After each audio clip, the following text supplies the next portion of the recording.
Mesdames, Messieurs, amis téléspectateurs, bienvenue à cette nouvelle saison de Passerelle. Passerelle, votre magazine géopolitique axé sur la politique, l'économie et le socio-culturel. Nous avons parlé à cette nouvelle saison, à la précédente édition, la première d'ailleurs, du Tchad. Nous avons parlé de sa démocratie. Nous parlons à cette deuxième édition de sa diplomatie.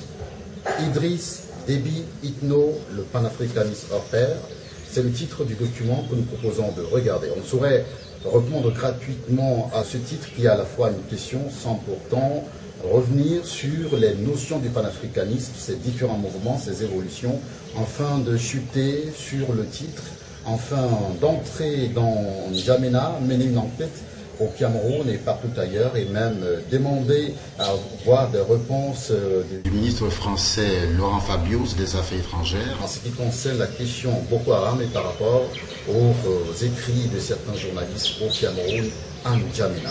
Idriss Déby Itno, le panafricanisme hors pair, c'est le titre que nous proposons de regarder, afin de comprendre les moindres méandres, de la regarder avec notre paire de lunettes.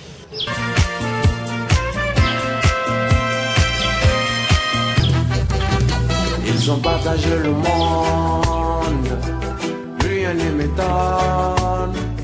Alors, le panafricanisme pour vous, c'est quoi? Ça, je ne sais pas. Hein. Selon moi, le panafricanisme est un mouvement sociopolitique qui met en avant les intérêts de l'Afrique. Le panafricanisme, c'est un système qui est mis en place pour défendre les intérêts africains. C'est quelque chose qui est vraiment très important pour l'épanouissement de l'Afrique. Le panafricanisme est un mouvement sociopolitique qui consiste à défendre l'intérêt commun de l'Afrique. Bon, je ne suis pas un étudiant, je ne connais pas. Vous n'êtes pas politicien? Oui. Alors, est-ce que vous connaissez des panafricanistes? Je ne connais pas. Hein?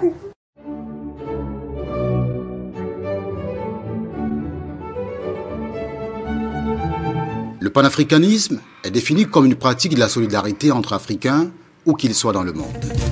Quand nous serons unis, ça va faire mal. Quand nous serons unis, ça va faire mal. Comme les États-Unis.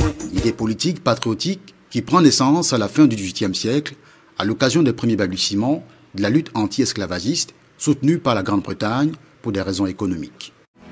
100 ans dans la peau de l'esclave, et juste après, 100 ans de plus. Ainsi, le 25 mars 1805 interdit la traite négrière. Dormir sur des paquets de planches, chanter seulement le dimanche. Oh, tu vois la femme noire dans le rôle de la porte. De nos jours, le panafricanisme apparaît comme une vision sociale, culturelle et politique d'unification et d'émancipation des Africains du continent et de la diaspora. Objectif, créer une organisation politique composée de toutes les nations et peuples africains. Panafricain est donc l'homme politique, de culture, de l'économie et du social dont la vision est similaire à l'émergence continentale. Après ça, faut pas que tu t'étonnes. C'est eux qui ont fait. Eux qui ont fait. La conférence panafricaine de 1900 fait apparaître le mot panafricain pour la première fois. Édouard Wilmot et Antenor Fiémin aux États-Unis sont les figures fondatrices suite à l'esclavage embrayé qui dessert les nœuds progressivement. Chercher des miettes sous les tables avant que les blancs ne marchent dessus. Au XXe siècle, Benito Sylvain et W.E.B. Du Bois renforcent ce projet politique. La décolonisation de l'Afrique permet aux dirigeants africains, tels que Kwame Nkrumah, d'amplifier cette idée politique d'union et d'émancipation des anciennes colonies en un État continental sans succès. Ça va faire mal quand nous serons unis. Ça va faire mal. Le Royaume-Uni. Ça va faire mal. Ça va faire mal. On pourra contrôler. On pourra s'imposer. Ça va les étonner de nous voir évoluer. C'est quand nous serons unis, ça va faire mal. Quand nous serons unis. À présent, l'Union africaine est la plus large organisation panafricaine. C'est quand nous serons unis, ça va faire mal. Quand nous serons unis. On dit de Muammar Kadhafi, c'est quand nous serons unis, ça va faire mal. Panafricaniste visionnaire, assassiné par l'Occident sous le prétexte d'une dictature perpétuelle.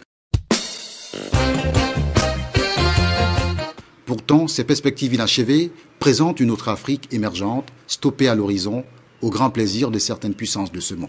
C'est quand nous serons unis, ça va faire mal. Quand nous serons unis, ça va faire mal. Comme les États-Unis.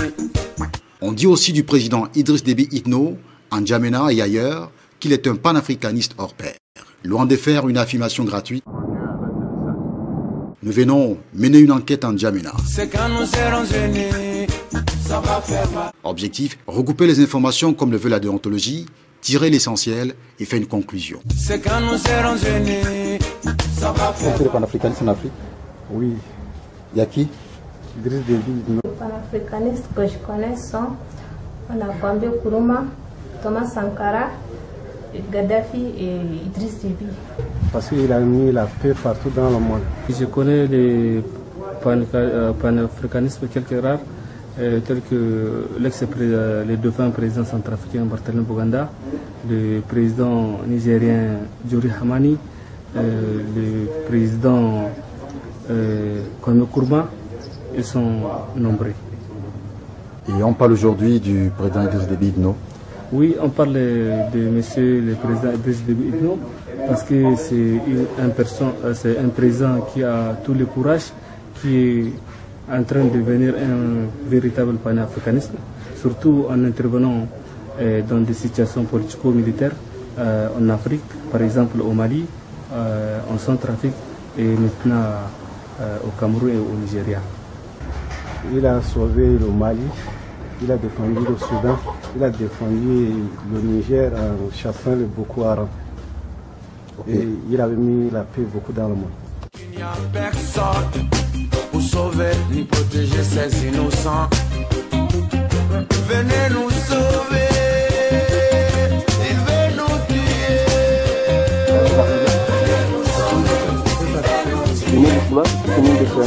Alors ces derniers temps, on parle d'un panafricaniste, le président tchadien, Idriss Déby, pour son intervention au Mali, au Cameroun, au Nigeria, dans la lutte contre les prétendus djihadistes, à savoir le Boko Haram par exemple.